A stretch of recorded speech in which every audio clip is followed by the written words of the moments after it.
Bravissimo.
Buongiorno di nuovo a tutti coloro che sono all'ascolto di RPL, da Giulio Cainarca, da Antonio Verna. Buongiorno Giulio. E buongiorno al professor Fabrizio Pezzani, come avevamo anticipato in rassegna stampa prima, docente di economia aziendale all'Università Bocconi, professore ordinario, autore di libri dei quali abbiamo parlato, fra i quali Umano, Troppo umano e tutta un'altra storia. E gli ultimi libri di cui abbiamo a suo tempo parlato, professor Pezzani, innanzitutto buongiorno e grazie per essere di nuovo con noi. No, grazie a te, grazie a voi. Ci diamo del tu. Facciamo prima. Sì, non facciamo finta, sono 10 anni non che facciamo ti diamo del finta. Ci diamo del tu e quindi abbattiamo subito le barriere della formalità.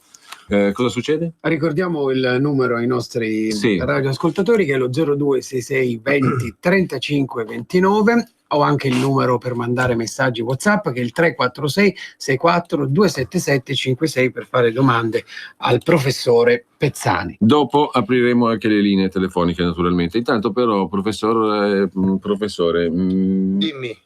Fabrizio, corre l'obbligo di aprire la nostra conversazione con il titolo che in questo momento è in prima pagina sull'agenzia ANSA. Il giorno in cui il Presidente del Consiglio Conte, detto agli italiani, ha mandato un messaggio poco fa dicendo: oggi alle 18:15 terrò una conferenza stampa a Palazzo Chigi, ho alcune cose importanti da dire a tutti voi. Potete seguirla sulla mia pagina Facebook. Ecco, il Presidente del Consiglio dice che ha cose importanti da dire e comincia di nuovo la canzoncina dello spread che apre la prima pagina dell'agenzia ANSA. Sarà un argomento, l'abbiamo trovato anche sui giornali di oggi, sempre più utilizzato per dire cosa? Lo spread che sfonda quota 290 punti, titola l'ANSA adesso, e poi scende a 2,86. Che cosa sta bollendo nella pentola politico-economica, finanziaria? Io rimango sempre molto stupito, no? della passività e dell'incapacità della gente di capire che è presa in giro, no? L'unico spread che a me preoccupa moltissimo e che continua inesorabilmente a crescere è lo spread della stupidità, no? Perché quando si continua a parlare di spread in presenza di un fatto che di per sé non ha nessun fondamento, potremmo parlare dello spread di Mago Merlino, è la stessa cosa, insomma, no? Ma per far capire alla gente che prima o poi deve mettere i piedi per terra e vedere la realtà, no? Non quello che scrivono, non dicono, eccetera. Allora, lo spread, brevemente, rappresenta un differenziale di rendimento delle obbligazioni emesse da uno Stato rispetto a un altro Stato le cui obbligazioni sono considerate più solide, nella fattispecie la Germania.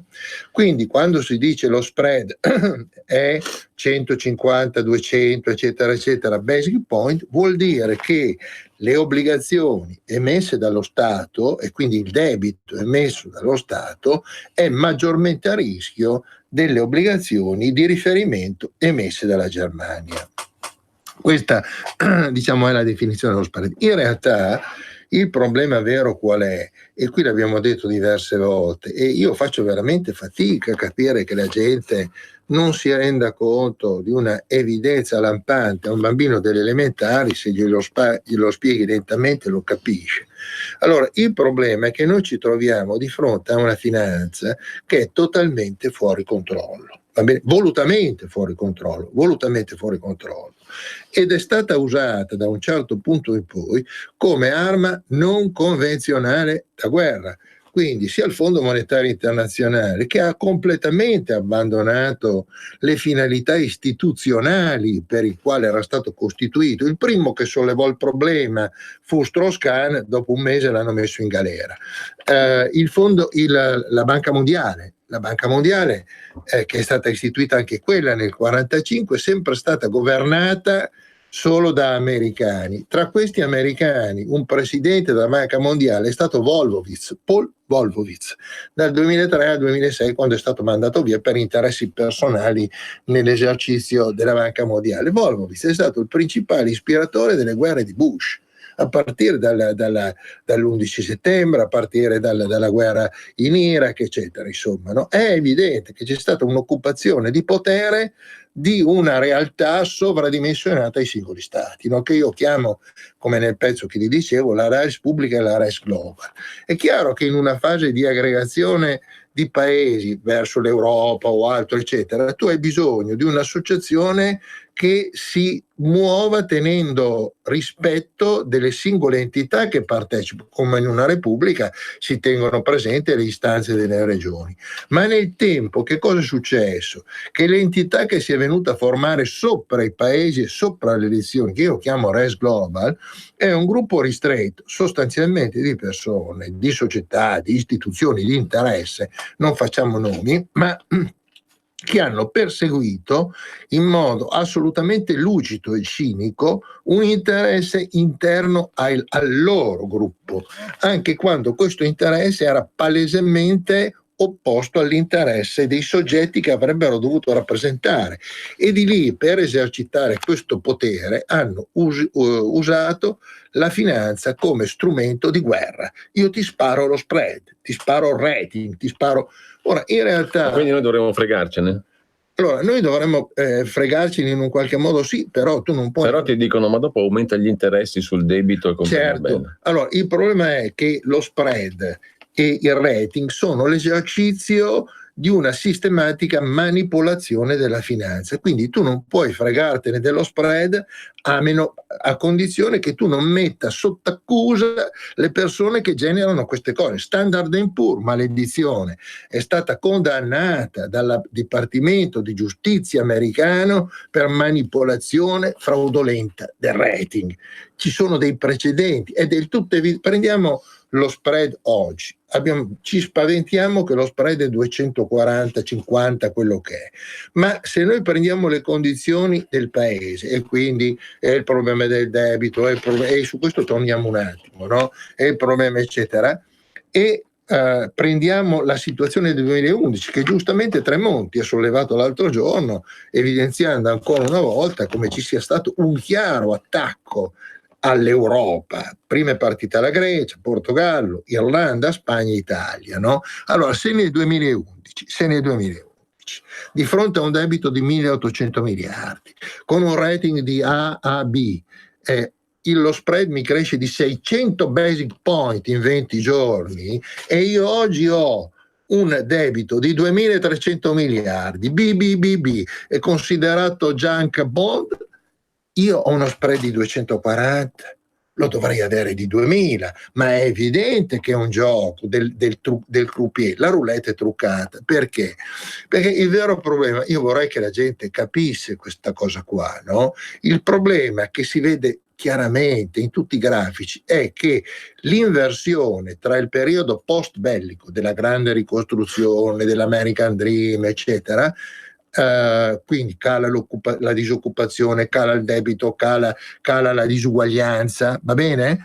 A un certo punto tutte queste dinamiche hanno una variazione in negativo, quindi riaumenta il debito, riaumenta la disoccupazione, riaumenta la disuguaglianza. Ecco, ma perché Tremonti comincia a parlare di nuovo di Monti, di quel periodo là del golpe? Siamo alla vigilia di un altro golpe? Adesso forse ti faccio una domanda troppo politologica. No, vorrei un attimo chiudere il discorso di prima. Che cosa succede? Che voi vedete che tutto cambia nel giro di 2 anni, tra il 70 e il 72.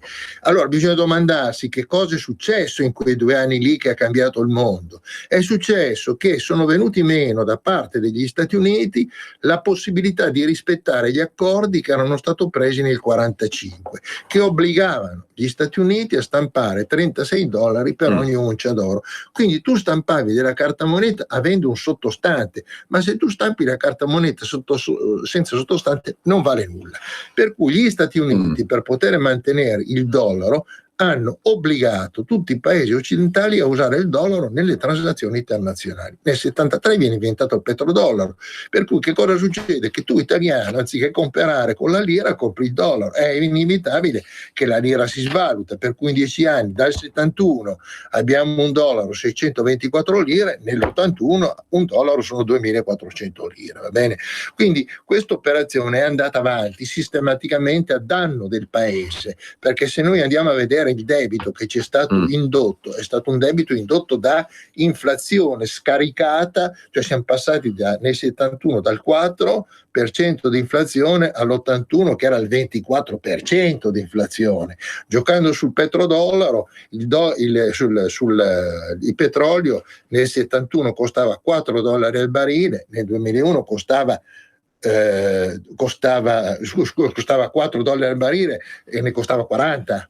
Quindi noi abbiamo subito un passaggio violento di inflazione e abbiamo cominciato a indebitarci lì, ma si vede chiaramente nei grafici che il debito si impenna. Sino al 2002-2003 il debito pubblico italiano al netto degli interessi era inferiore a quello della Germania. Noi nel 71 avevamo un debito sul PIL del 40%.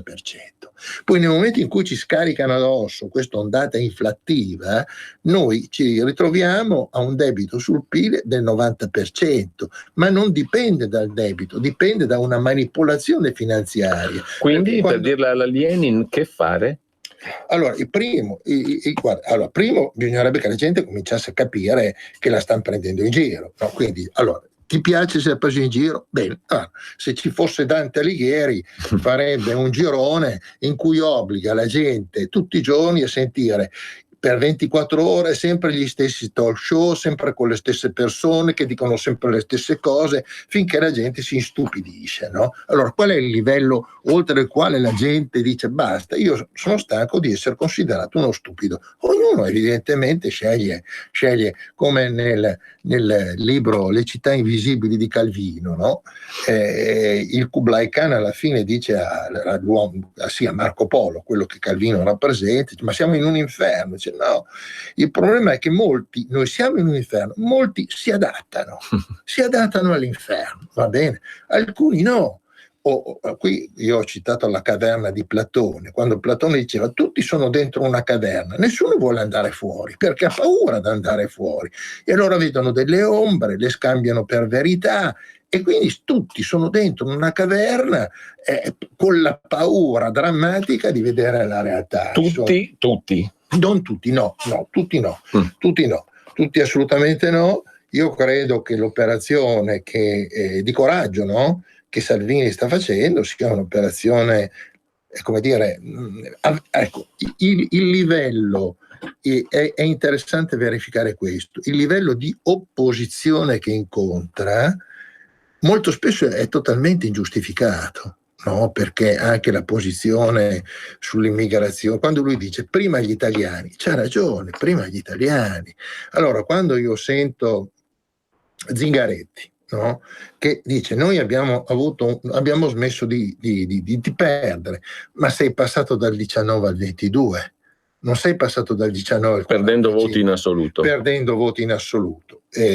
Salvini è passato dal 17 al 34, ma la gente sottovaluta la vittoria della Le Pen, la vittoria di Orbán, il fatto che i Verdi in Germania sono raddoppiati. Questo che cosa significa? Primo, che la Merkel ha vinto ma perdendo l'8%, la SDP con la quale faceva la grande coalizione ha perso il 12%, non è in grado di fare un governo. La Merkel, come si dice negli Stati Uniti, è un'anitra zoppa, va bene?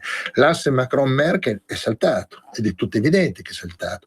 Poi i giornali dicono e non c'è stata l'invasione dei sovranisti, ma maledizione, partire dallo 0, arrivare al 14, cioè voglio dire, c'è stata un'affermazione importante. Questo avrà effetti sulla BCE, è evidente che avrà effetti, no? Quindi per tornare a quello che mi chiedevi tu, insomma, no? Che cosa succede? Che nel momento in cui io stacco la stampa del dollaro dall'oro, creo due mondi opposti. Quindi se io rendo la stampa del dollaro non vincolata a un limite, io posso stampare all'infinito. Stampo all'infinito. Oggi noi ci troviamo di fronte a una quantità di moneta senza sottostante che è infinita. E quindi è chiaro che il problema sta arrivando allo scontro. Quindi lo scontro che c'è, il Moscovici che ti manda questa lettera, dovrebbe mandarsi una lettera in cui si autosospende, insomma. No? Il commissario europeo. Ma per l'amore, è il ruggito del topo. Allora, il vero problema, io credo che siamo di fronte a una situazione, come dire, vorrei che la gente prendesse in esame gli ultimi 4 anni, no? E la velocità con cui questi 4 anni si sono verificate. Guardate nel Medio Oriente. Chi avrebbe detto che Assad sarebbe 2 anni fa diventato una sorta di dominus della Siria opponendosi a Israele? Chi avrebbe detto che Putin sarebbe diventato il dominus del Medio Oriente? Chi avrebbe detto che la Cina si sarebbe contrapposta a Trump? I dazi che l'America sta facendo sono una risorsa estrema per cercare di vedere come non far saltare. Perché il dollaro, tutto sommato, se viene sostituito dallo yuan, se viene sostituito da altre valute, come sta succedendo adesso, ed è tutto evidente che la quantità di dollari che sono in circolazione in questo momento sono eccedenti la domanda, quindi il dollaro è destinato a svalutarsi. Va bene? Quindi tutte queste operazioni del dollaro che rimane su e giù e l'oro eccetera, la gente deve capire che sono fatte da infiniti speculatori che si comprano e vendono cose che non hanno, ma all'infinito. Se io prendo, li chiamano derivati, va bene? Questi derivati sono senza sottostante. Allora, se io prendo le prime 5 banche americane, hanno in pancia 203.000 miliardi di derivati, 20 volte il PIL americano. Il 60% di questi derivati sono fatti per sostenere il dollaro. Quindi è chiaro che lo spread oggi è semplicemente guarda caso, Moscovici ti manda la lettera il giorno dopo le elezioni. Se non ci fosse stato questo risultato di Salvini non l'avrebbe mandata, va bene? Poi improvvisamente lo spread ti sale, come era successo, vorrei ricordare alla gente lo scorso anno quando vinsero le elezioni, no? Lo spread, sì, un anno fa. Come fai a farlo? Vendi allo scoperto dei BTP, non c'è regolamentazione, non c'è nessuno che ti controlla, vendi allo scoperto i BTP e fai andare sullo spread, fine, e ci guadagni, no?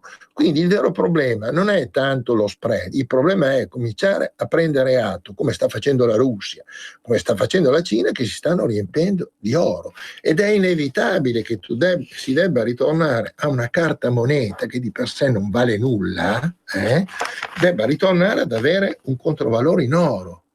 Questo è il discorso. Quindi lo spread, io non dico che ce ne freghiamo, perché sembra come dire, di ignorare l'autorità. No, io non me ne frego, dico semplicemente che chi ci minaccia con lo spread è portatore di una verità inesistente ed è di fatto uno che sta esercitando un processo di indebolimento del paese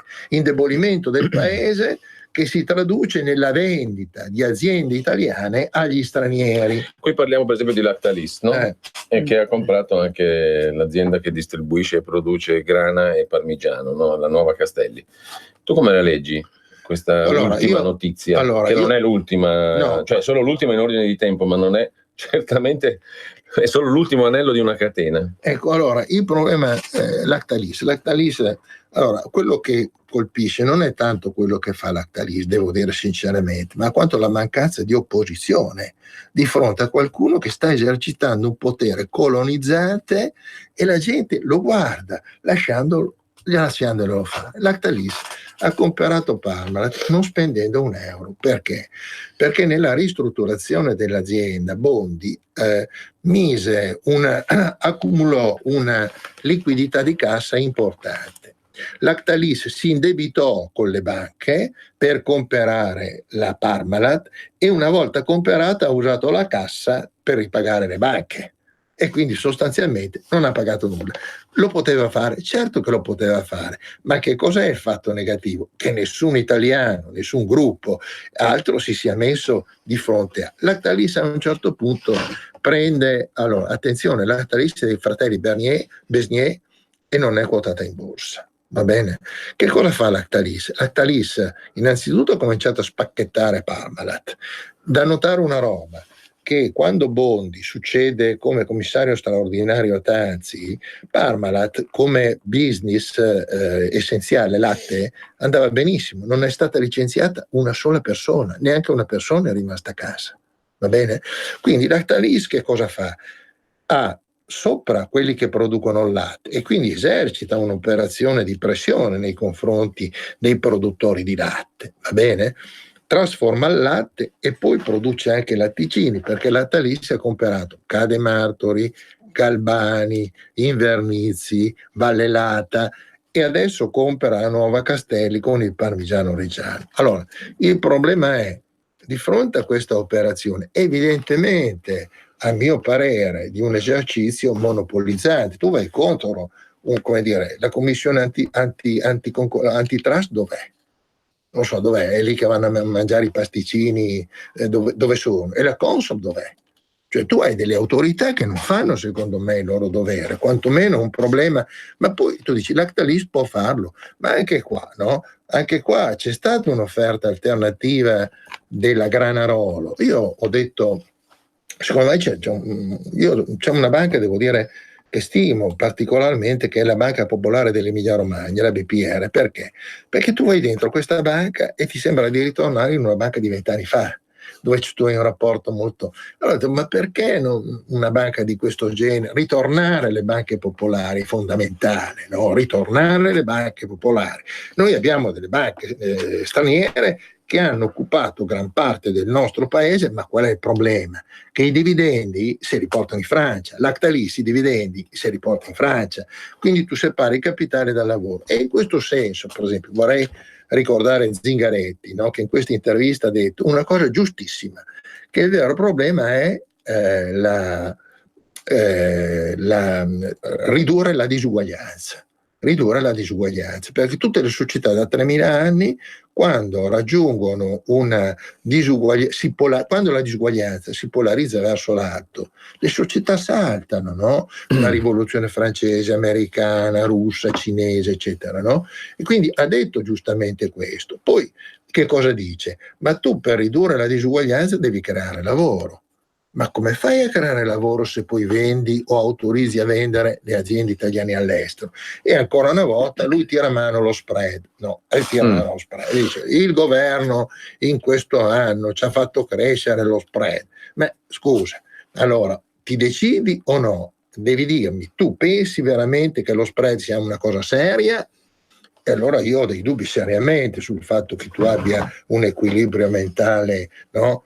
oppure dichiara ufficialmente che la BCE e quindi Moscovici e questa gente, al di là di un esercizio, Moscovici è soprattutto francese e poi è anche un membro della Commissione europea, non è un membro della Commissione europea francese, sono due cose diverse. Allora, dobbiamo fermarsi solo per qualche secondo.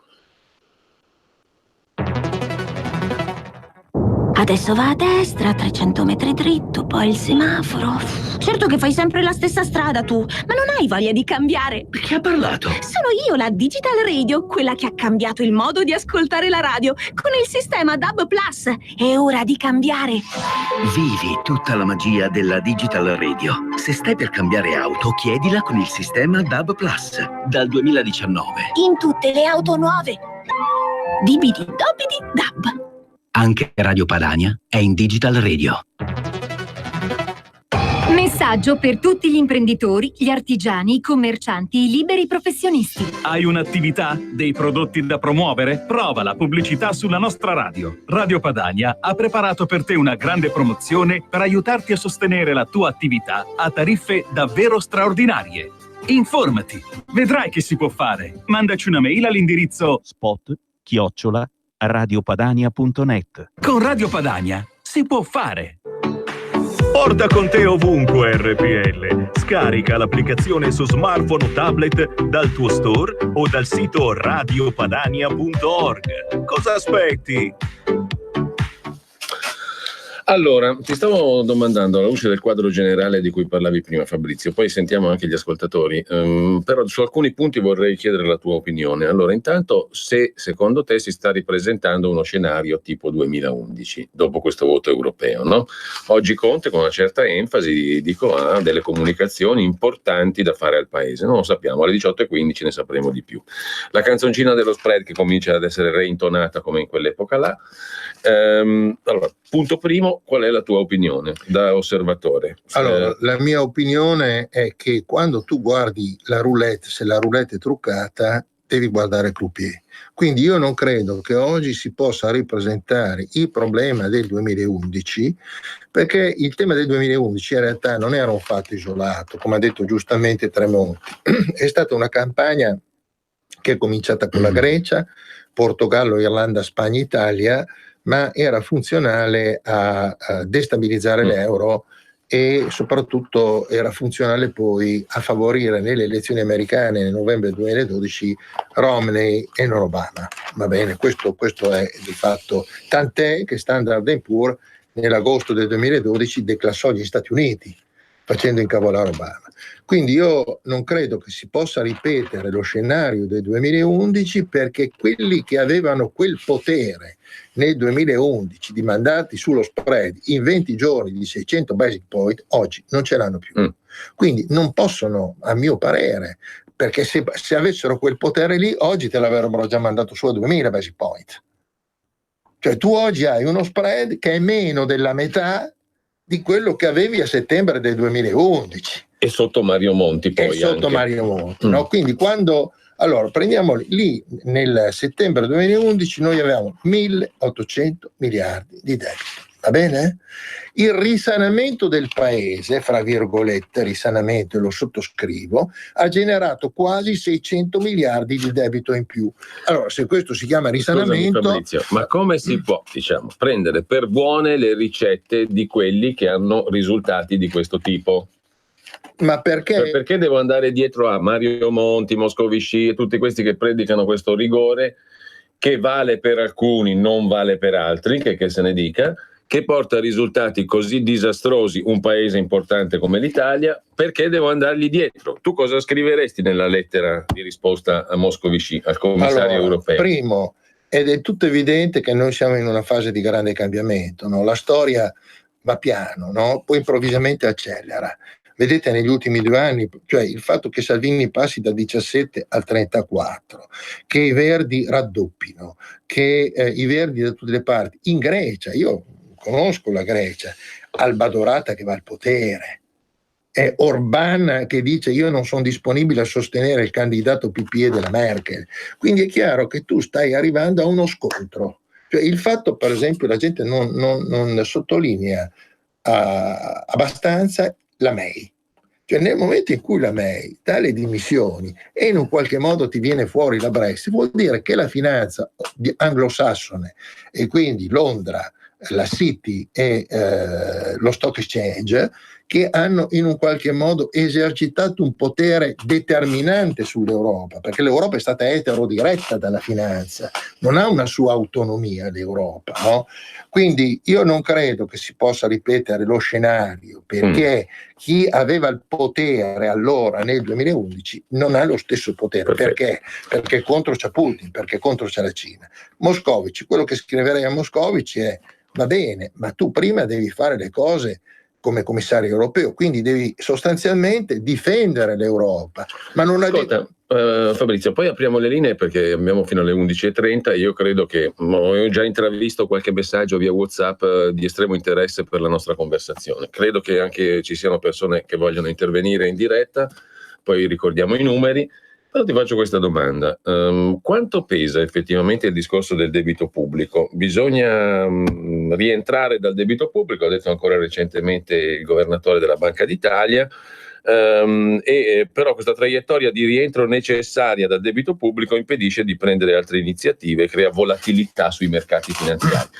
In quest'ottica, per esempio, il taglio radicale delle tasse, di cui va parlando soprattutto la Lega, Salvini, eccetera, che dice tassa piatta, comunque in ogni caso abbassiamo drasticamente le tasse. Io vorrei capire da te se economicamente questa cosa ha senso in un paese con un debito pubblico corposo, no? Perché la scommessa è: io taglio le tasse, faccio crescere l'economia, rilancio l'economia e quindi in quel modo risolvo in parte anche il famoso problema del debito, quindi non risulto poco credibile sui mercati dagli osservatori. Perché? Perché sto rilanciando quello che ha fatto Trump in sostanza negli Stati Uniti, grosso modo, no? Sta in piedi sto ragionamento? Posso tagliare le tasse drasticamente in un paese indebitato? Allora, queste operazioni non è che puoi fare un intervento chirurgico d'urgenza, no? E quindi noi dobbiamo avere ben presente quello che si può fare a breve e quello che si può fare a lungo termine. Quindi noi dobbiamo definire una strategia di rientro, d'accordo? Di rientro, ma non è sufficiente abbattere le imposte, è necessario per esempio porre dei vincoli per quanto riguarda le esternalizzazioni del lavoro, le esternalizzazioni delle imprese, bloccare tutte le operazioni finanziarie che in questo momento sono quelle che stanno in un qualche modo esercitando l'aumento del debito. Quindi non è che il debito aumenta perché aumentano gli interessi, ma questi interessi sono generati da una finanza predatoria. Ecco, perché scusami, se mi inserisco proprio in chiave dialogica, perché tu ricordavi prima, e a me pare di non citare un dato sbagliato, che addirittura dall'epoca Ciampi in avanti, cioè parliamo di 25 anni fa, noi siamo in avanzo primario, no? Come Italia, cioè la differenza fra quello che lo Stato incassa e quello che lo Stato spende è sempre positiva, cioè incassa più di quanto spende lo Stato italiano, salvo che a far saltare il banco sono gli interessi sul debito. Ovvio, certo. Allora uno dice, benissimo, allora il debito è una grandezza che a un certo punto diventa, come tu dici, esclusivamente finanziaria e sottoposta alle regole della finanza speculativa, antidemocratica, chiamiamola come vogliamo. Quindi di suo il paese non è in stato di squilibrio entrate e uscite, anzi continuiamo a fare sacrifici, tra virgolette, da 25 anni, col bel risultato che il debito cresce. Sarà il caso di cambiarla sta strada o no? Allora sì, prima di tutto, certo, qui bisogna che... Perché taglia, il tutto accompagnato appunto dalla perdita, come tu dicevi, di lavoro, dalla separazione tra capitale e lavoro e dal portare all'estero le imprese più benissimo. Allora, è chiaro che il discorso va fatto complesso, no? Non puoi dire taglio le tasse e basta, lasciando comunque un debito pubblico che, fra virgolette, non è il problema del debito, è il problema del fatto che manca un sistema di controllo, nessuno controlla nulla. Cioè il sistema della contabilità pubblica così com'è è evidente che non funziona. La Corte dei Conti, come dire, un mio amico mi scrisse 2 anni fa, è successa una cosa straordinaria, per la prima volta nella storia la Corte dei Conti non ha parificato il bilancio della Regione Lazio, ma ha parificato sempre quello della Sicilia, quello della Calabria. Allora, è chiaro che è necessario, come dire, non puoi risolvere, questo credo che la gente lo capisca, maledizione, non puoi risolvere un problema con lo stesso pensiero che l'ha generato, per cui i moscovici, tutta questa gente qua continuano a reiterare e voler applicare quel pensiero che ci ha mandato in fallimento. Sei arrivato alla fine di una storia e quindi tu devi ragionare in modo diverso. Cioè, quando si parla di sovranismo, di populismo, la gente non sa neanche che cosa dice. Io ritengo che sia, quando dico res publica, esiste una res publica, cioè esiste una res publica in cui i cittadini devono avere una, fra virgolette, governance del loro territorio. Scusami Giulio, a casa tua preferisci comandare tu o preferisci che venga a comandare io? Certo. Allora, se preferisci che venga a comandare io, allora non puoi mettermi lo spread per farmi fare quello che vuoi, eccetera, insomma, no? Quindi è chiaro, è importante quando prima gli italiani sì, insomma, no? Quindi al di là dell'aspetto politico non è questo il momento, insomma, no? Però io credo che, per esempio, il debito pubblico, no? Noi siamo il primo paese al mondo come ricchezze familiari. Il debito pubblico sulla ricchezza familiare in Italia è il 20%. 20%, va bene? Se io vado a prendere gli altri paesi e vado a calcolare i debiti sui mutui contratti dai cittadini per comprare la casa, in Australia i debiti sul mutuo sono il 120% del PIL. In Inghilterra sono il 90% del PIL. Negli Stati Uniti sono il 95% del PIL. In Svezia sono il 105% del PIL. In Cina stanno salendo, certo che stanno salendo, no? Quindi quando parliamo di debito, la gente ragiona di debito, ma esiste un problema, no? Quindi l'altro aspetto secondo me fondamentale è questo: sicuramente rilanciare un aspetto importante, che è quella di riportare assolutamente la gestione, secondo me evidentemente, del sistema bancario maggiormente nelle mani delle banche italiane. Va bene? Noi una volta avevamo le casse di risparmio. Le casse di risparmio raccoglievano sul territorio e distribuivano sul territorio. Adesso tu invece hai delle banche che raccolgono sul territorio, ma i soldi li portano fuori. Quindi tu separi il capitale dal lavoro, ma separi anche il capitale dal paese.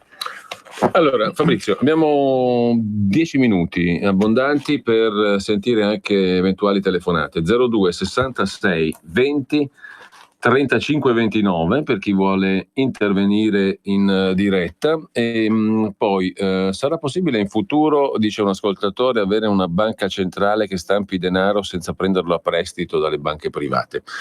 E io faccio un'altra domanda, ti faccio, perché è stato un altro oggetto di discussione, quello sui mini bot cosiddetti, per pagare le spese delle arretrate della pubblica amministrazione. Il governatore della Banca d'Italia ha osservato, se non sbaglio, che la questione dei mini bot non è risolutiva, non risolvono nulla, ha detto Visco, perché sono comunque debito pubblico. A me era parso di capire che fossero uno strumento per accelerare i pagamenti arretrati, però tanto abbiamo anche 2 telefonate, quindi sentiamo anche le telefonate e le aggiungiamo a questo. Pronto? Pronto? Pronto, buongiorno. Buongiorno, sono Giorgio da Monza. Prego. Il vostro ospite prima ha fatto un riferimento all'oro e io volevo fare una domanda un po' ampia, dicendo è vero che il prezzo dell'oro negli ultimi anni è abbastanza stabile, attorno ai $1.200-1.300 per oncia. Volevo sapere se stanno continuando, come pare, le vendite al ribasso, cioè cercare di far abbassare il prezzo dell'oro mediante vendita del cosiddetto oro di carta, se questo avviene ancora, se è avvenuto in passato, e soprattutto volevo un quadro di qual è secondo lei la politica che sta facendo la Cina di accumulare queste grandi quantità d'oro. Vuole fare una moneta col tallone euro come c'era una volta, oppure ci sono delle ragioni molto più terra a terra? Grazie. Buongiorno. Bene, un'altra telefonata, pronto? Buongiorno, sono Maria da Torino. Buongiorno. Quello che mi inquieta e mi disgusta profondamente è che in Italia molti vertici di questo paese, si comportano come se fossero degli autentici nemici, per non dire traditori, perché tifano per lo spread, tifano perché l'Italia vada a fondo.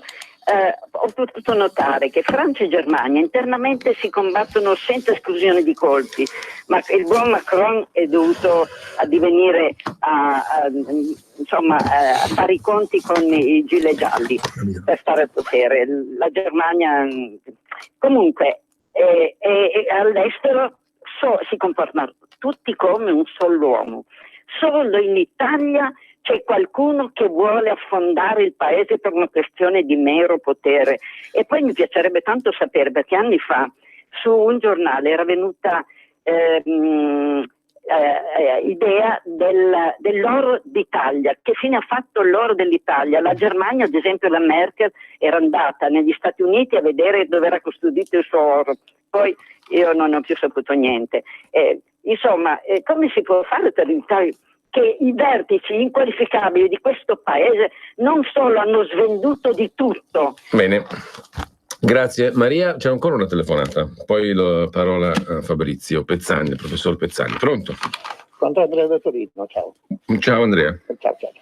Allora, questo è il discorso di emettere poi una valuta che sia alternativa al dollaro, che noi non dobbiamo passare attraverso il dollaro per comprare qualsiasi cosa, in primis, ad esempio petrolio, è una cosa che ci avevano già provato i vari Saddam, Gheddafi e ancora prima i francesi, perché quando i francesi hanno visto che gli Stati Uniti erano malmessi perché avevano appena finito e perso la guerra del Vietnam, gli hanno detto: ascolta, abbiamo un po' di vostra cartaccia verde, dateci un po' d'oro. Infatti il signor Nixon il 15 agosto del 71 ha detto: non è più convertibile, tanti saluti, se vi va bene così, se non vi va bene fateci la guerra.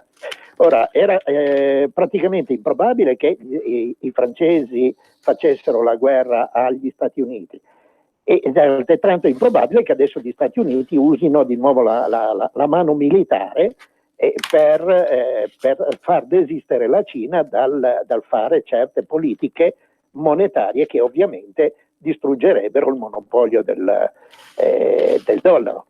Quindi quale potrebbe essere la contromisura che gli Stati Uniti potrebbero mettere in atto per difendersi, chiamiamo così difendersi, ecco. Va bene, poi Armando da Cantù via WhatsApp: il popolo dovrebbe usare le banche del proprio territorio, comprare prodotti del proprio territorio per favorire economia di prossimità. Una bestemmia in termini di global, no? Di res global. Però io la sottoscrivo mettendoci 3 punti esclamativi, le facce sorridenti, quelle famose di Brunetta, Gli smile. perché devi tornare lì, ma non è il problema delle banche, il problema è che questa crisi è una crisi antropologica. Quindi noi abbiamo costruito una società dove ognuno fa i cavoli suoi a costo di fottere l'altro, perché questa è la realtà. Quindi il problema è: noi siamo in grado di ricostruire una societas, come dicevano i romani, cioè l'alleanza. Anche qua vedete il problema: noi abbiamo vissuto, per quelli che hanno la mia età, il periodo del dopoguerra. Nel periodo del dopoguerra c'è stato un grande senso morale, c'è stato un grande rispetto, eccetera, e il problema come si chiama? Il problema, il senso di colpa era l'elemento cioè avevi fatto male a scuola, eccetera, quindi le forme depressive dipendevano dal senso di colpa. No? Oggi la forma depressiva dei giovani dipende dall'inadeguatezza. No? Tu lavori, ma c'è quell'altro che se può ti frega sostanzialmente. No? Quindi io credo che le banche debbano ritornare ad essere banche locali, ovviamente a condizione che chi le gestisce non siano dei ladri, no? Perché se chi le gestisce sono dei ladri, insomma, no? Quindi Montepaschi piuttosto che Banca Etruria, piuttosto che le altre. Allora, la prima domanda era quello della Cina, no? La signora che chiedeva. Sì. Allora, la Cina e l'oro. Allora, la Cina sino al 1985 era inesistente, aveva un reddito pro capite pari al Chad. La Cina è stata creata dagli americani.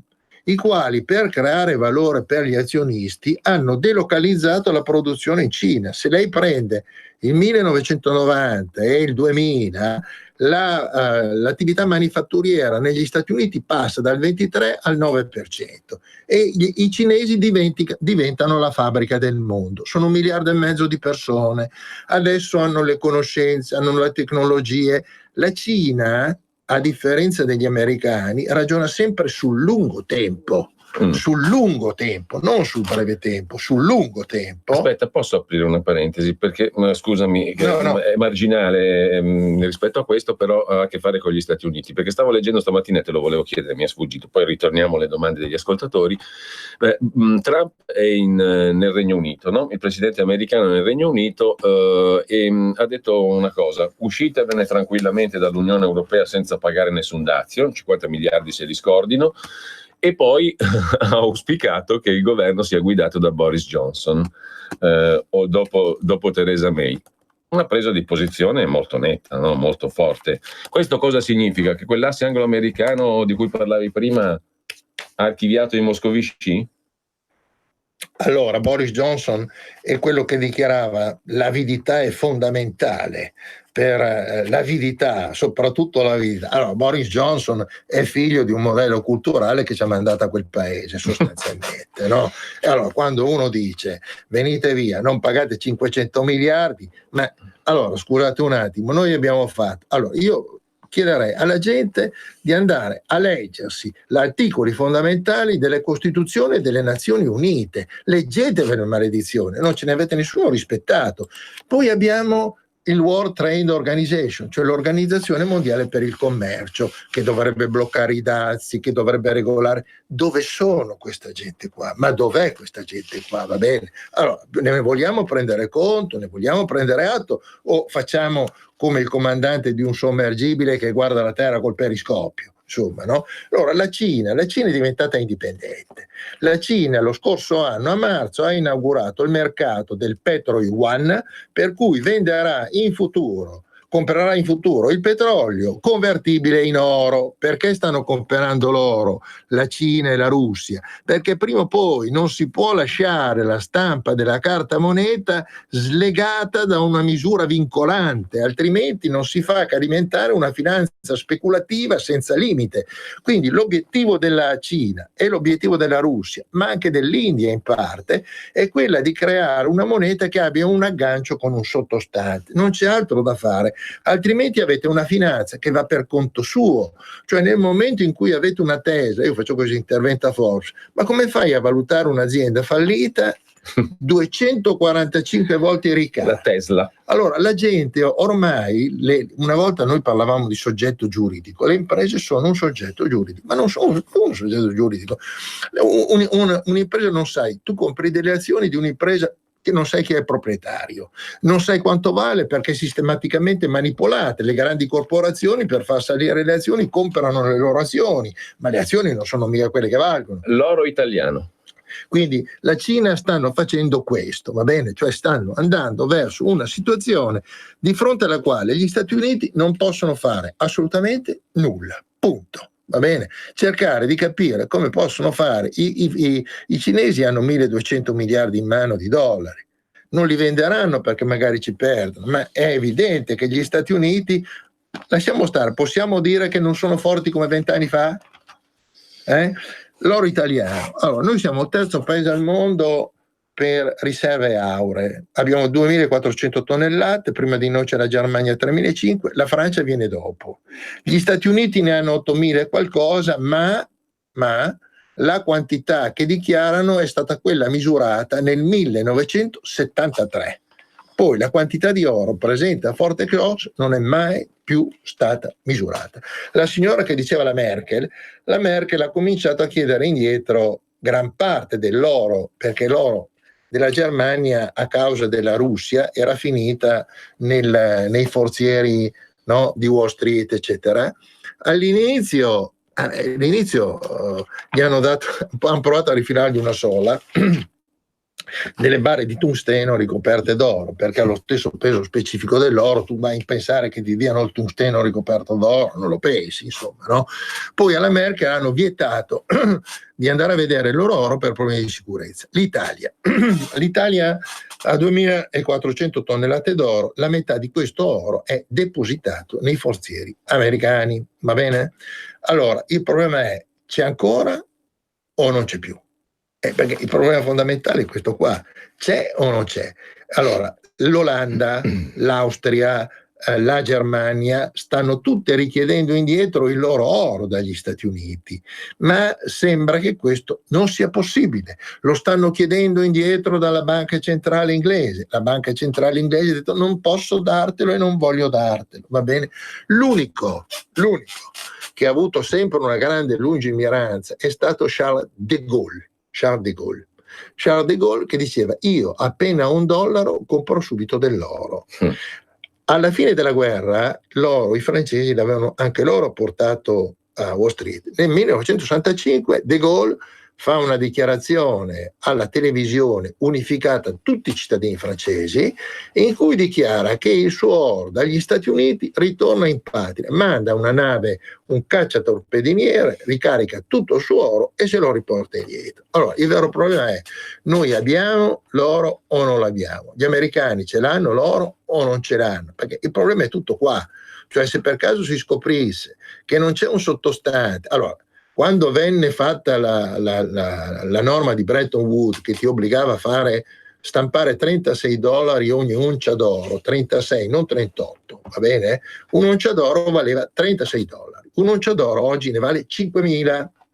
E il signore che diceva l'oro è il frutto delle speculazioni finanziarie senza sottostante. Io e lei, non so come si chiama questo signore, noi potremmo in questo momento al telefono farci una promessa, cioè farci un derivato, in cui io vendo a lei a 10 mesi 100.000 tonnellate di oro e lei vende a me 100.000 tonnellate di oro. Io e lei non ne abbiamo neanche un grammo.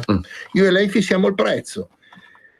Questo prezzo va sui giornali e si dice: l'oro a 10 mesi oggi è stato venduto a questo prezzo. In realtà io e lei, non avendo nulla, abbiamo determinato un prezzo.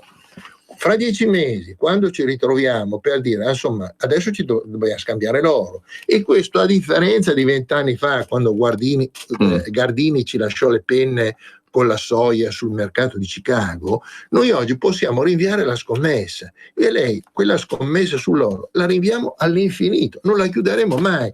Il prezzo dell'oro, il prezzo del petrolio, il prezzo della farina, il prezzo della frumento non hanno nulla a che fare con le quantità reali. Punto. Fabrizio, dobbiamo salutarci, però c'è un ascoltatore che pone un problema in maniera volgare e lo invito a usare un linguaggio consono. Ce n'è un altro che invece ci ripropone il problema: sarà impossibile in futuro avere una banca statale centrale che stampi denaro senza prenderlo a prestito da banche private? Sì, a condizione che questo denaro abbia un sottostante. Cioè, non mi sembra una cosa difficile da far capire. Se io sono come Totò e Peppino De Filippo, che alla sera vado in cantina a stampare biglietti da 10.000 lire, creo ricchezza? No, non la creo una ricchezza. Allora, io posso avere una moneta a condizione che abbia un sottostante, che abbia comunque un elemento di riferimento. Quando è stato fatto l'euro, se l'Europa avesse detto: l'euro che noi stampiamo ha come sottostante l'oro della Germania, della Francia, dell'Italia, eccetera, noi avremmo avuto un euro non manipolabile. Adesso l'euro ti va su e ti va giù, ma qual è la cosa che colpisce? La mancanza. La signora diceva prima le elite, eccetera. Allora, noi siamo sostanzialmente... Vorrei chiudere con una citazione di Shakespeare, del Re Lear. Re Lear, nel quarto atto, direi, mi sembra, il conte di Gloucester dice: è un dramma gravissimo quando gli idioti governano i ciechi. Quando gli idioti governano i ciechi. Allora, ognuno scelga da che parte stare. Allora, io ringrazio veramente il professor Fabrizio Pezzani. Grazie Fabrizio per essere nuovamente con noi. Avremo modo di risentirci perché ho la sensazione che qualche cosa di nuovo stia succedendo e tante cose nuove, speriamo buone. E intanto Onda Libera prosegue con Antonio Merna e altri due ospiti politici. Sì. Fratelli d'Italia, Lega. Benissimo. Maduro. Saddam Hussein Maduro. Allora ci sentiamo tra pochissimo, dopo la pausa pubblicitaria. Ciao Ruspa, come butta? Guarda che sei in onda. Donare il 2 per 1000 alla Lega è importante per i progetti di Matteo Salvini? Sì, la gente lo sa. Sa pure che D43 è il codice da scrivere sulla dichiarazione dei redditi. Sì, D43, lo sa. E che se lo dici al suo commercialista fa tutto lui. No, Ruspa, questa non possiamo dirla in radio. D43 è una sigla importante. Serve a dare più forza ai progetti che Matteo Salvini vuole realizzare. Quest'anno il 2 per 1000 donalo alla Lega di Matteo Salvini. Dillo al tuo commercialista. Donare il 2 per 1000 alla Lega è un'ottima azione. www.2per1000lega.it. Messaggio per tutti gli imprenditori, gli artigiani, i commercianti, i liberi professionisti. Hai un'attività? Dei prodotti da promuovere? Prova la pubblicità sulla nostra radio. Radio Padania ha preparato per te una grande promozione per aiutarti a sostenere la tua attività a tariffe davvero straordinarie. Informati, vedrai che si può fare. Mandaci una mail all'indirizzo spot@radiopadania.net. Con Radio Padania si può fare. Sono Giovanna. Mondoflex. Voglio presentarvi una nuova promozione Mondoflex. Un materasso in memory ergonomico a 2 strati, completamente sfoderabile, a soli 199 euro. Con Mondoflex dormite sonni tranquilli. Vi aspetto. A Treviolo e a Melzo, il sabato orario continuato. Mondoflex reti e materassi. A Treviolo, Melzo, Monza, Erba, Crema, Castelmella Briscia e Desenzano del Garda. Mondoflex, fornitore ufficiale Atalanta Bergamasca Calcio. Per la tua pubblicità su Radio Padania Libera, scrivi a spot@radiopadania.net. Cosa aspetti? Sostieni la nostra radio. Abbonati andando sul sito radiopadania.org. Clicca abbonati e segui le istruzioni. Facile, no? Rieccoci carissime amiche e carissimi amici di RPL, un cordiale buongiorno di nuovo da Antonio Verna. Vi ricordo il numero per intervenire in diretta che è lo 02 6620 35 29. Vi ricordo anche poi il numero WhatsApp che è il 346 64 277 56. Roberto, che saluto al di là del vetro, mi dà l'ok. In collegamento telefonico con noi in questo momento abbiamo, presumo per la prima volta, il deputato di Fratelli d'Italia Ciro Maschio. Buongiorno Ciro. Buongiorno a tutti. Allora, è la tua prima volta qui in radio, no? Giusto? Sì, con voi è la prima volta che ho il piacere, quindi il piacere di questo primo debutto ufficiale con Radio Padania Libera. Benissimo, allora Ciro, io ti presento molto velocemente così come noi facciamo con tutti i nostri ospiti. Tu fai parte della Commissione Giustizia alla Camera, sei nato a Negrare in provincia di Verona, sei avvocato e poi fai anche parte in questo governo della Giunta delle elezioni, sei segretario della Giunta delle elezioni, giusto? Giusto, confermo. Benissimo. Sono anche presidente del Consiglio Comunale di Verona. Perfetto. Volevo chiederti appunto come nasce insomma la tua passione per la politica, qual è la tua esperienza politica e anche poi la tua vicinanza a Fratelli d'Italia. La mia passione nasce tra i banchi del liceo, quindi ancora da ragazzino, con i primi volantinaggi e manifestazioni nelle scuole. Quindi una passione che viene da molto lontano. Nel corso di questo lungo cammino ho conosciuto tantissime persone che condividono con me adesso anche l'esperienza parlamentare, e tra queste anche ho visto partire da zero la mitica Giorgia Meloni. Ecco, benissimo. Siete più o meno coetanei o no? Io ho qualche anno in più, ma siamo quasi coetanei. Ecco, perfetto. Senti, Ciro, per quanto riguarda Fratelli d'Italia, scusami, quali sono stati secondo te, come commenti, i risultati di queste elezioni europee per il tuo partito? Ecco. Ma sono stati degli ottimi risultati, perché abbiamo avuto una forte crescita, abbiamo quasi raddoppiato i voti rispetto alle scorse elezioni europee. E nella nostra Verona in particolare è andata ancora meglio, perché abbiamo superato l'8,5%, quindi è un segnale molto importante. I numeri ci dicono che oggi Lega e Fratelli d'Italia insieme avrebbero oltre il 41%, e quindi volendo potrebbero già costituire una proposta di governo con grande maggioranza anche per un eventuale futuro governo. Benissimo. Senti, in questo periodo, no, in quest'anno di governo, quali sono stati i progetti di legge più significativi presentati da voi di Fratelli d'Italia? Ma ne abbiamo presentati diversi, in particolare alcuni.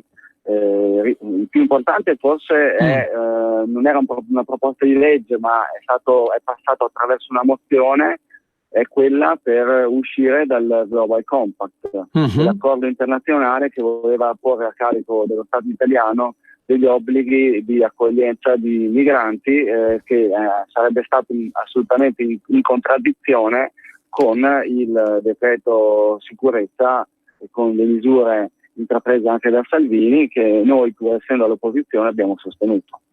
Sì. Altri progetti, insomma, significativi ci sono stati?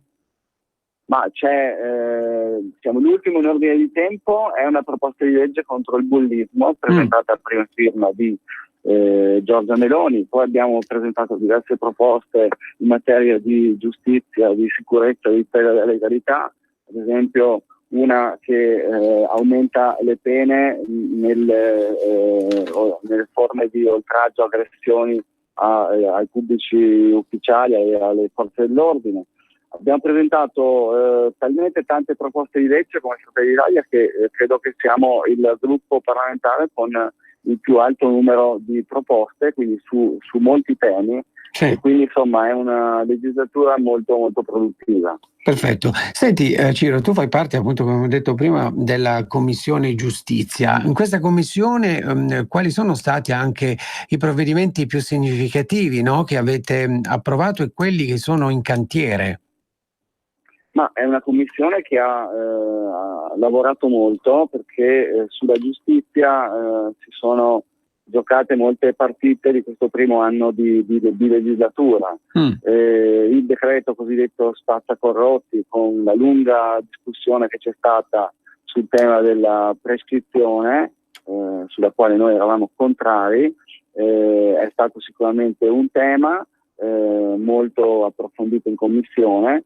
Poi ci sono state sostanzialmente tutte le principali provvedimenti in materia di sicurezza, in materia di legittima difesa, per esempio la proposta di legge sulla legittima difesa, partita dal Senato, è passata anche alla Camera in Commissione Giustizia. Sulla legittima difesa Fratelli d'Italia ha votato a favore, anche se avremmo auspicato delle norme ancora più nette a favore del principio che la difesa è sempre legittima. Direi che le due principali sono state queste, quella sulla corruzione e quella sulla legittima difesa. Certo. Poi ce ne sono state molte altre fin dall'inizio della legislatura, perché generalmente la giustizia è uno di quei campi di confronto su cui i governi si danno parecchio da fare. Ecco, quindi in cantiere ci saranno altri progetti, no? Prossimamente. Ma sicuramente sì. Adesso ovviamente con il riassestamento della situazione dopo le elezioni europee vedremo quale sarà la nuova agenda parlamentare, però ci sono diverse proposte in cantiere. Benissimo. Senti, cosa dirà secondo te oggi pomeriggio alle 18:15 il Premier Conte? Perché ha annunciato per oggi una conferenza stampa, no? Quindi un riassetto dell'agenda, una riorganizzazione, o dirà altro secondo te? È una bella domanda, perché i numeri ci dicono che in questo governo la Lega ha raddoppiato i voti, più che raddoppiato, e i 5 Stelle li hanno dimezzati, per cui sicuramente ci saranno degli enormi cambiamenti. Io credo che Conte, usa un termine che prendo in prestito da amici miei, sarà costretto a fare una supercazzola, perché non credo che sia più facile conciliare delle tematiche così contrapposte come quelle che sostiene la Lega rispetto a quelle dei 5 Stelle. Si parla di un aggiornamento del contratto di governo che accolga diverse proposte che giustamente Salvini, con i numeri che ha raggiunto, vuole imporre in agenda. Dubito che i 5 Stelle, ostaggio dei comunisti di Fico e compagni, possano prestarsi ad accogliere le proposte della Lega, che sono quelle che avevamo sostenuto insieme come centrodestra nel nostro programma elettorale, di abbassare le tasse, sicurezza, immigrazione. Sono i temi che si aspettano gli italiani, e credo che le doti di equilibrismo di Conte saranno messe a dura prova, perché non sarà facile tenere insieme un governo con due forze così contrapposte, mai come in questo momento. Anche il 2 giugno di ieri è stata la dimostrazione plastica di questo.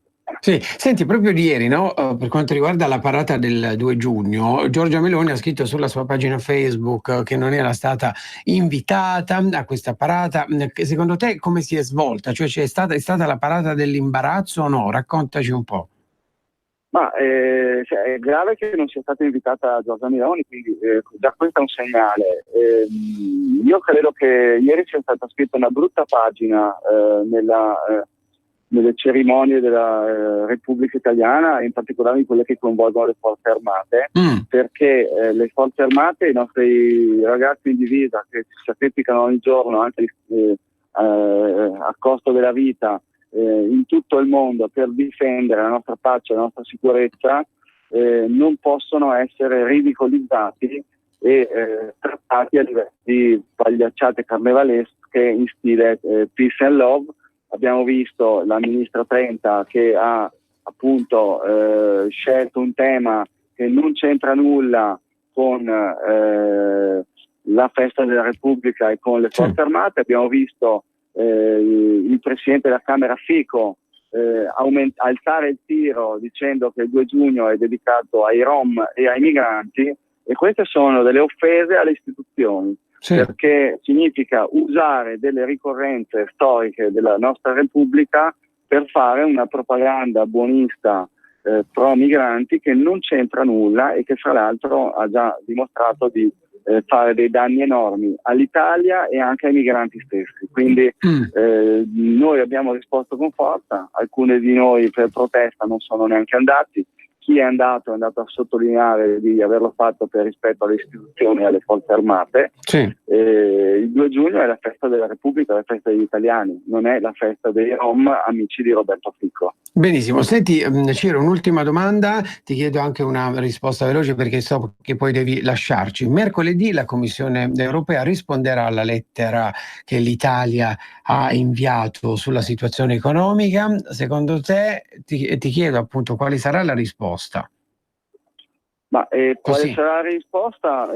Anche questo siamo curiosi di saperlo. Una cosa però è certa, che credo che lo Stato italiano non possa più accettare le letterine con i compiti per casa da parte dell'Unione Europea, che negli ultimi anni è stata fortemente sbilanciata a favore dell'asse franco-tedesco, con una politica di austerity che non c'entra nulla con gli assetti socio-economici dell'Italia, e quindi assieme alla letterina l'Europa dovrebbe scriverci una lettera di scuse per come l'Italia è stata trattata negli anni scorsi.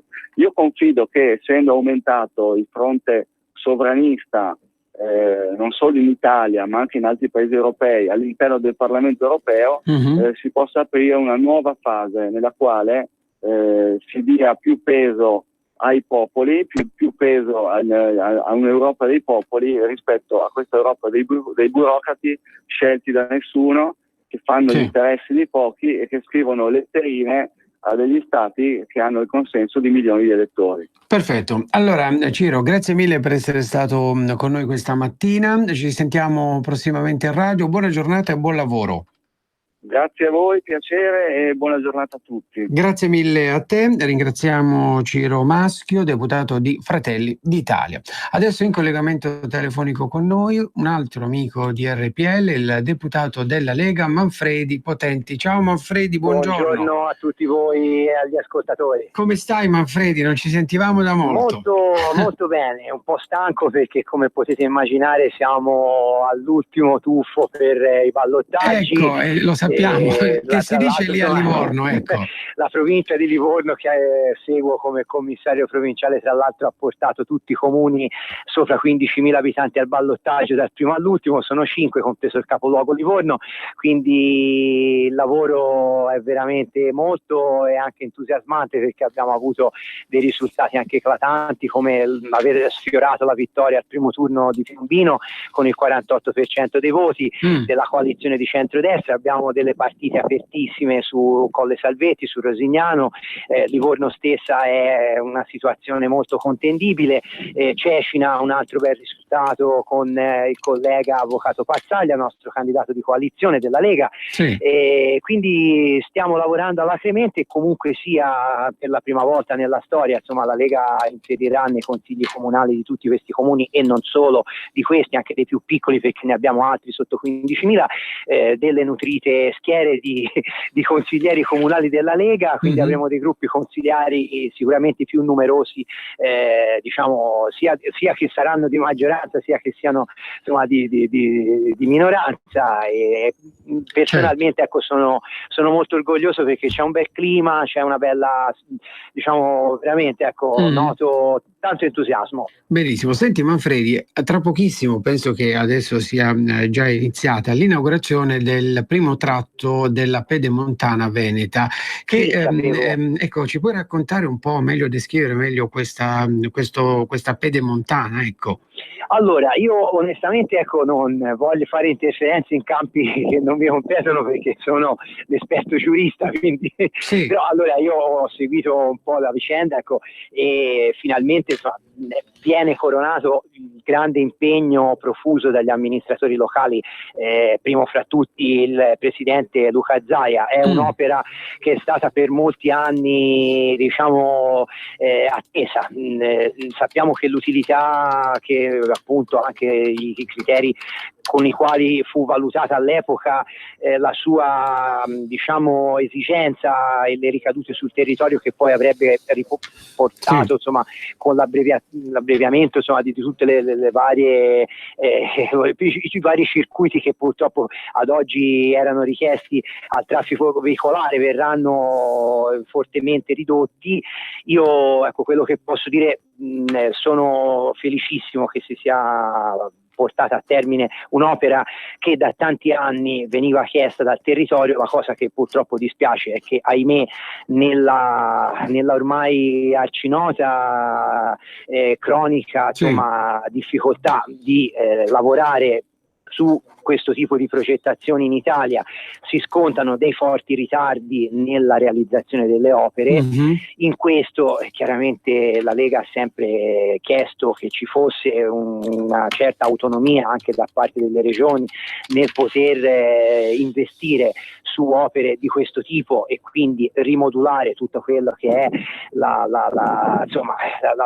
l'organigramma e la struttura poi dell'apparato centrale dello Stato, riconoscendo finalmente anche alle regioni quelle che sono insomma che dovrebbero essere in qualunque Stato moderno e civile insomma quelle competenze anche di introito e di spesa su esigenze come questa. Comunque noi oggi insomma siamo felicissimi, certo, che ci sia una situazione finalmente insomma di avvio dell'opera di inaugurazione, quindi finalmente ci siamo arrivati dopo molti anni. Se ci siamo arrivati anche in tempi più brevi di quelli che erano insomma stati previsti dai padri progettisti, è grazie anche a chi sta amministrando attualmente quei territori, quindi grazie alla Lega primo fra tutti, grazie insomma anche all'apporto che è stato dato in ultimo dai nostri sottosegretari, che ahimè insomma ora al Ministero Infrastrutture e Trasporti non ci possiamo più lodare e felicitare di avere, questo ahimè, ma insomma io li stimo comunque sempre per il lavoro che hanno fatto. E nulla, noi speriamo di poter trovare la quadra anche per tante altre opere che sono necessarie sul territorio. Io purtroppo vivo anche insomma, una regione che sconta il ritardo storico della progettazione di opere indispensabili. Ahimè la sinistra ha sempre pensato a buttare soldi dove probabilmente insomma il clientelismo dava più frutti immediati al consenso, si è dimenticata magari di progettare e di intraprendere anche delle missioni a volte impossibili che nessuno avrebbe mai l'ardire di buttare sul piatto, perché ci vogliono appunto anni e decenni per vederle realizzate, mentre chi lo ha fatto in tempi non sospetti oggi permette alla comunità insomma di poter fruire di opere che sì, è vero, nessuno di quelli che le ha pensate le potrà mai utilizzare, però ai nostri successori, ai nostri figli, ai nostri nipoti lasceremo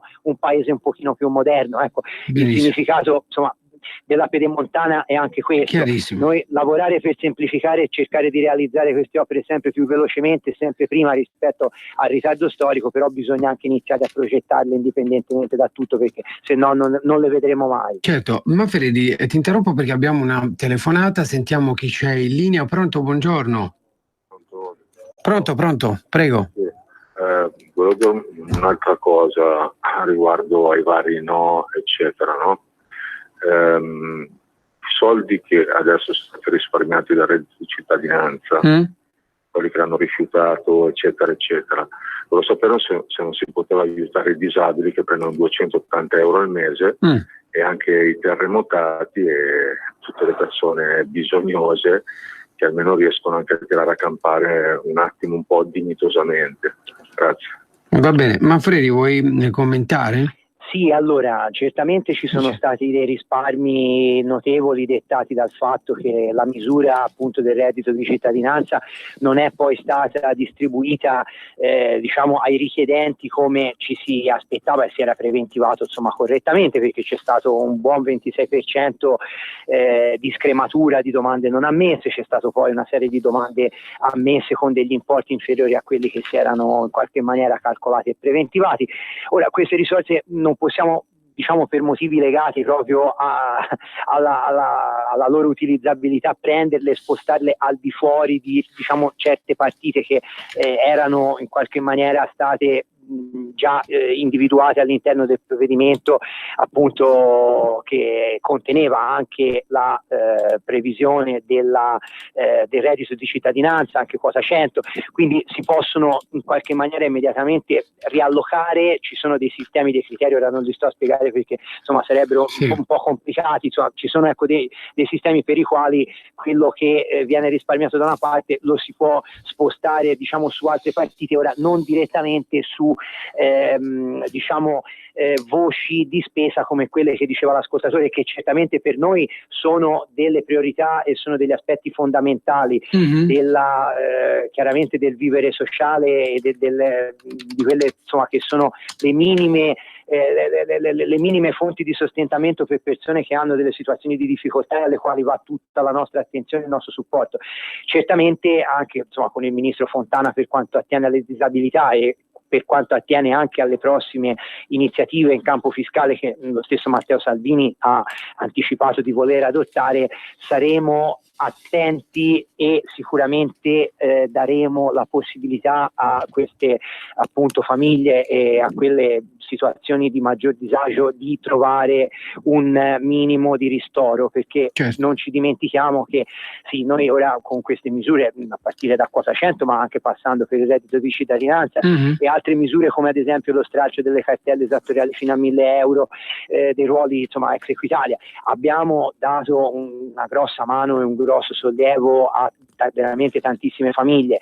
Chiaramente rimangono al di fuori situazioni come quelle che diceva l'ascoltatore e sulle quali non magari domattina ma nell'immediato prossimo futuro ammesso che riusciremo a ripristinare un minimo di linea di programma per le attività di governo verranno tenute debitamente in conto. Io su questi temi sono assolutamente disponibile a poterli approfondire, tenere di conto situazioni di disagio, perché veramente ne vediamo quotidianamente nei comuni che sono stati al voto raggirando in questi giorni, ne ho veramente viste e conosciute tante che non mi aspettavo.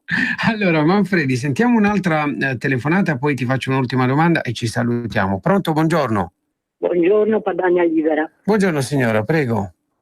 Senti una cosa, noi leghisti o non leghisti italiani che abbiamo tra l'altro una certa età, che abbiamo vissuto la seconda guerra mondiale e tutte le cose che sono successe dopo, ieri siamo stati presi dalla nausea a quella rappresentazione schifosa che è stata fatta a Roma, buttando via ancora soldi della povera gente per mettere lì in auge 4 balordi che andavano di qui e di là. L'esercito di adesso, per piacere, quelli che sono nelle caserme adesso, cosa sono lì a fare? Mandateli ad aiutare i terremotati, che una volta il genio civile e via erano i primi ad andare ad aiutare, a dare suggerimenti. Adesso avete lì dei fannulloni nelle caserme, perché io li incontro sui treni che al venerdì sera vanno a casa perché fanno come un lavoro qualsiasi e compagnia briscola, e ci venite a dire che quella gente lì, scusate, che stanno con una ministra che è quel che è. Non parlate. Non sto parlando a quel povero diavolo che è lì, che non può fare miracoli. Lo dico perché è l'unico momento che ho preso la radio. Va bene. Tra questa storia e i disoccupati, dei quali ve ne fregate tutti, attenzione che siamo veramente stupi, Ecco, salve, buongiorno. Va bene. Allora Manfredi, ti chiedo un commento veloce della signora.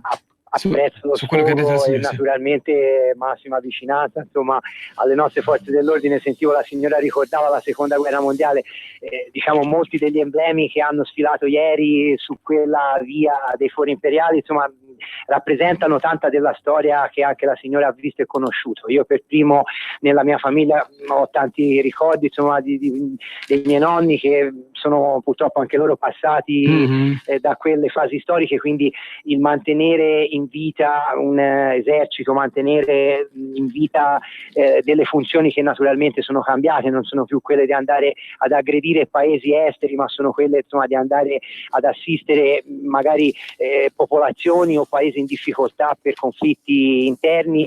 Secondo me è una delle delle funzioni che devono essere tutelate e in qualche maniera difese per quanto attiene alle nostre forze armate. È chiaro che stiamo anche in questi giorni discutendo fortemente, e è uno dei motivi per i quali anche la ministra Trenta si è in qualche maniera ritagliata un po' di attenzione mediatica su quelli che potranno essere gli utilizzi anche in campo chiamiamolo civile dell'intervento delle nostre forze militari, che spesso e volentieri, è vero, diceva la signora, sono chiamate anche a all'esercizio di funzioni come per esempio, non so, la costruzione, ecco, di ponti di emergenza o sistemi, insomma, per esempio quando si fanno, so, gli sminamenti, si chiama l'esercito, quando si fanno magari in zone di calamità particolarmente colpite da eventi atmosferici, tellurici, eccetera, si chiama l'esercito. Questo è vero, oggi avviene, è una grande risorsa che abbiamo disponibile e la dobbiamo preservare. Certamente non mi sento, insomma, di dire che i ragazzi che svolgono il servizio armato siano dei fannulloni. Questo forse avveniva ai tempi della leva, magari c'erano anche dei momenti in cui si passava la giornata, me lo ricordo anch'io, a non far nulla e ti veniva a noia, lì si poteva parlare di fannulloni. Oggi, insomma, ci sono dei professionisti che acquisiscono la loro esperienza attraverso dei corsi di formazione molto molto rigidi, ci sono dei numeri contenuti, chiaramente non è più l'esercito delle centinaia di migliaia di militari di 30-40 anni fa, è un esercito che ha dei numeri ridotti, molto più professionalizzanti, e chiaramente dobbiamo cercare, ecco, di conservarne anche non tanto, diciamo, la presenza per un discorso diciamo di nostalgia, ma dobbiamo anche far sì che queste risorse, queste energie veramente siano portate ecco, nel miglior loro utilizzo internazionale. Certo. Manfredi, un'ultima domanda. Alle 18:15 il Premier Conte interverrà in conferenza stampa, dice: ho delle cose importanti da dirvi. Secondo te cosa dirà? Io spero che dirà che si possa continuare a lavorare in maniera serena, che sia stata trovata una quadra sulla, diciamo, esigenza di poter lavorare concretamente su tanti temi che noi abbiamo veramente piacere, voglia e soddisfazione di vedere concretizzati e realizzati. Io ho la scrivania piena, insomma, di proposte di legge, di iniziative, modifiche, cioè cose che avrei veramente piacere di buttare sulle scrivanie delle nostre commissioni. Spero lo si possa fare. Noi abbiamo, come ha detto Matteo Salvini, massima pazienza, facciamo, voglio dire, tutto quello che è materialmente e umanamente fattibile per metterci buona volontà, però è chiaro, il matrimonio si fa in due e bisogna, visto che in due, insomma, attualmente, insomma, sono due le forze che sostengono in sede parlamentare questo governo, e bisogna che appunto l'accordo sia trovato fra due persone, fra due soggetti. Quindi, vedremo insomma oggi. Io, insomma, non compete a me, ma io, insomma, eseguo militarmente gli ordini per soddisfare la signora che prima ci ascoltava, quindi mi sento anch'io un po' chiamato in causa come militante. Allora, Manfredi, ti ringrazio, sento già la campana, che la campana segna alle 12. Sì, la campana di Castiglioncello che suona.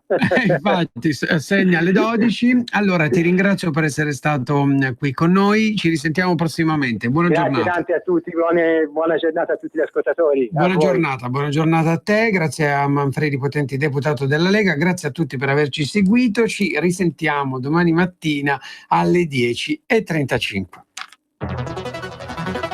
E lucevano le stelle. Sì, lo so che per realizzare tutti i progetti della Lega per l'Italia non bastano certo 2 parole, ma i 2 per 1000. Gli italiani sanno tutto.